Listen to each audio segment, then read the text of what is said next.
Ri Bhoi College ringkat ka jendrai lang bat ka Nehru Yuva Kendra san ka than NYKS lembat ka NSS unit ka Ri Bhoi College kila pelong ya kawei ka program beratip kum ka district level Viskit Bharat Youth Parliament ka badai ka program ka ba kila ailat ya ki Samla pan pau halor ka phang One Nation One Election bela pelong benta ka si Ri Bhoi College kuman kado ka Viksit Bharat Youth Parliament kadai kawei na ka program ka sarkar pedeng bala wanra karpang na ka benta ki khon Samla kari bala ailat island tiru ya ki Samla kari bakin yo ya kata ka rinsan ban shimmenta hakikam san hima sima bat ban yo ya kata ka hok kombala pen kupor dakani kari sinshar padpa Hakani ke program kerpang la shimmenta da kita kinong bishar. Bakentop ya ka Dr. Elizabeth Karkongor, Principal ke Ri Bhoi College, Uba Matthew Kenneth Makodo, Uba D. Rapsang, District Youth Officer, NYKS Ri Bhoi, Saka Kong E. Karnayor, kabadai ke Head of Department ke Subject Philosophy, at uba Victor Sulain ubade uwe ni Samla pule law na USTM. Deepak Rai,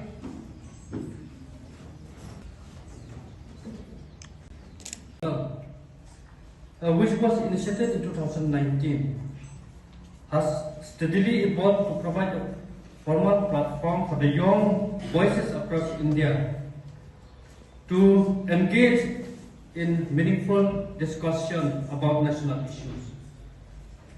So over the years, participation has grown significantly, and each edition culminated in the top winners addressing the youth at the Central Hall of Parliament. I think you all know about this.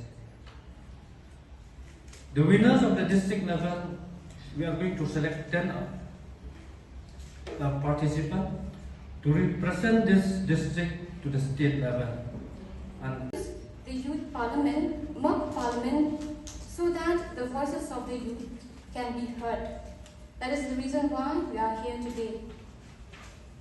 When we look at the representation of our youths in the parliament, we see that at present, out of the 543 MPs, there are only 41 young MPs between the age group of 25 and 40 years.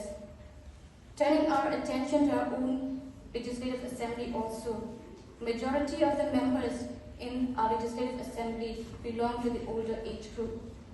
This raised questions with regard to the representation of our young generation in our legislative bodies. So that is why this kind of awareness, this kind of exchange program, this kind of discussion, debate, or to say the mock parliament is very important. Paving the way for Viksit Bharat. The concept of one nation, one election proposes synchronizing Lok Sabha and state assembly elections across India. This reform has been discussed as a step towards Viksit Bharat, developed India, by improving governance, reducing electoral process and ensuring political stability. However, it also presents many challenges, including federalism, implementation, and democratic representation. Viksit nation. So regards to the topic, the idea of one nation and one election aimed to synchronize Lok Sabha and state legislative assemblies to streamline governance, reduce costs, and enhance democratic participation. So the first thing I want to point that I've noted down about how one nation, one election can pave the way for Viksit Bharat is cost efficiency.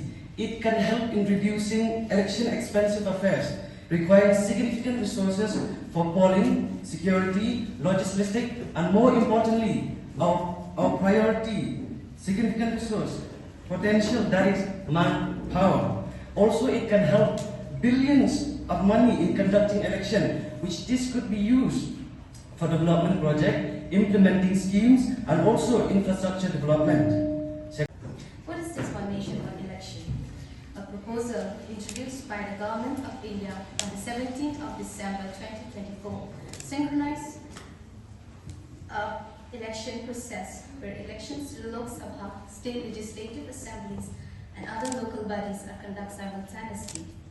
India, the largest democracy in the world, has long grappled with the challenges of frequent election.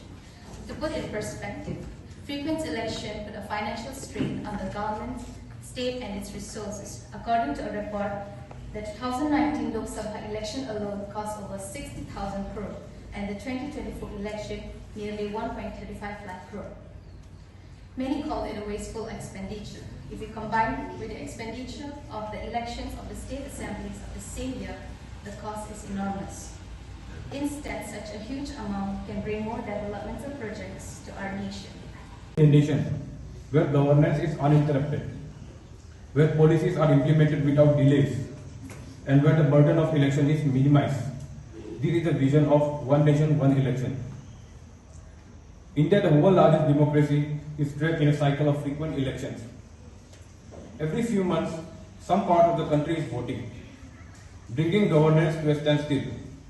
The model code of conduct halts policy decisions. Security forces are constantly deployed and crores of rupees are drained. Is this sustainable? No.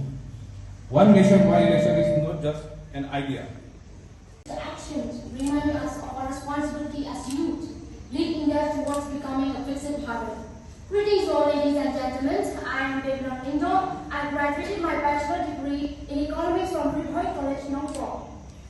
And today I stand before you to share my views on the topic of One Election, One Nation, or ONOE, paving the way for the fixed Bharat.